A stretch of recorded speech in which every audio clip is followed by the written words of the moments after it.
выступу варшаўскага вольнага аркестра пачалося адкрыццё музея вольнай Беларусі ў Варшаве. Мерапрыемства вызвала вялікую зацікаўленасць сярод беларусаў Варшавы і не толькі. На адкрыцці музея выступіў кіраўнік народнага антыкрызіснага ўпраўлення, былы міністр культуры Беларусі Павел Латушка. Ён адзначыў, што сёння беларуская культура знаходзіцца пад велізарнымі рэпрэсіямі. Каля 80 яе дзеячаў уваходзяць у тысячны спіс палізняволеных, знішчаны многія як дзяржаўныя, так і прыватныя установы і калектывы. Вельмі важна сёння захаваць нашу культуру, таму як калі не будзе беларускай культуры, то нельга марыць аб адраджэнні беларускай дзяржавы. Што гэта будзе не толькі музей, гэта будзе прастора беларуская тут у цэнтры Варшавы. І я удзячны уладам Польшчы, удзячны уладам Варшавы, Шрудмешча за тое, што год мы чакалі гэтага рашэння, яно нарэшце ёсць, і мы адчыняем беларускую прастору ў Варшаве, музей вольнай Беларусі. Прысутнічаў падчас адкрыцця прасторы амбасадар Польшчы ў Беларусі Артур Міхальскі. Ён адзначыў, што музей вольнай Беларусі мае вялікую важнасць не толькі для беларусаў, але і для палякаў.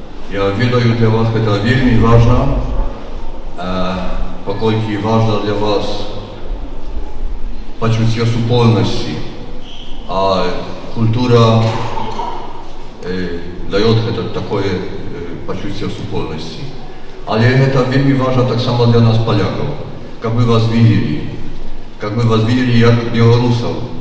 Экспанаты новага музея пачалі папаўняцца падчас адкрыцця. Рэчы, якія маюць асабістую каштоўнасць ва ўласным жыцці і ў гісторыі незалежнай Беларусі, перадалі спартоўцы, уладальнік Кубка свету па кікбоксінгу Іван Ганін і былы генеральны дырэктар футбольнага клуба БТ, кіраўнік дэпартаменту фонда спартыўнай салідарнасці Міхаіл Залеўскі, а таксама ўдзельнікі гуртоў Belarusian True Story і Патрабуем разысціся, блізкія сябры знакамітага падчас пратэсту барабаншчыка Васіля Грудавіка, атама, які нядаўна загінуў на фронте падчас вызвалення Украіны. Васіль паспеў перадаць сябрам свае барабаны, каб яны гучней і часцей гучалі дзеля вызвалення Беларусі.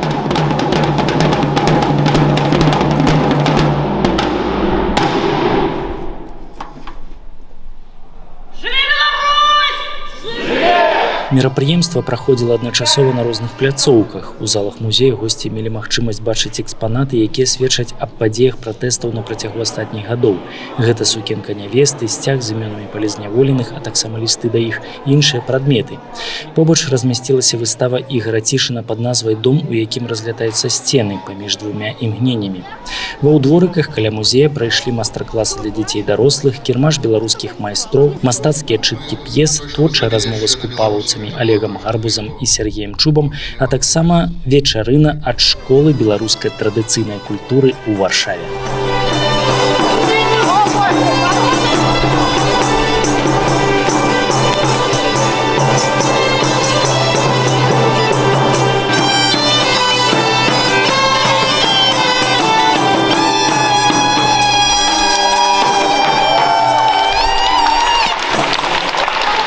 Удзельнікі мерапрыемства адзначылі, што адкрыццё новай прасторы дапаможа не толькі больш аб'яднаць беларусаў за мяжой, але і захаваць прыналежнасць да беларускага этнасу. Гэта захаванне дасць магчымасць пазней хутка рэлакавацца ў Беларусь, як толькі беларусы даб'юцца галоўнай мэты – новай незалежнай Беларусі.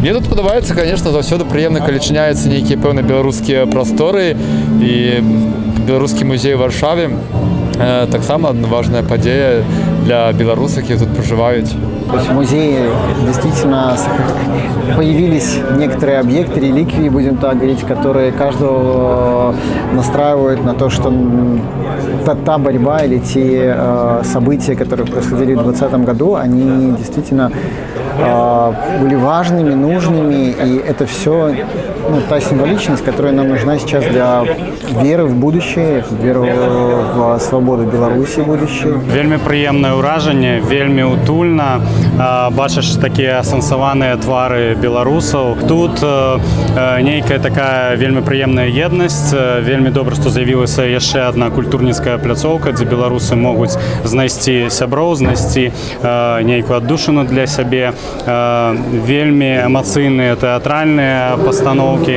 Вось што давялося асабіста паглядзець, кранула да глыбіні душы. А ми тую червону калину підіймемо, а ми на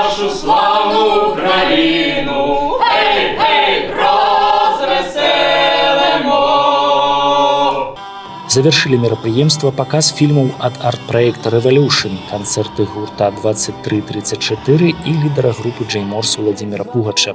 Арганізатары звяртаюць увагу на тое, што вы таксама можаце далучыцца да стварэння музея вольнай Беларусі. Калі вы маеце рэчы, звязаныя з вашай асабістай гісторыяй удзелу ў беларускім пратэсце, то можаце перадаць іх у фонд музея і запрашаюць наведаць музей вольнай Беларусі ў Варшаве, каб знайсці там сваіх. Каждый ищет свои, каждый ищет свои, каждый ищет свои. Но все такая же пустота и такое же небо днем. Все как в 86-м перегрето.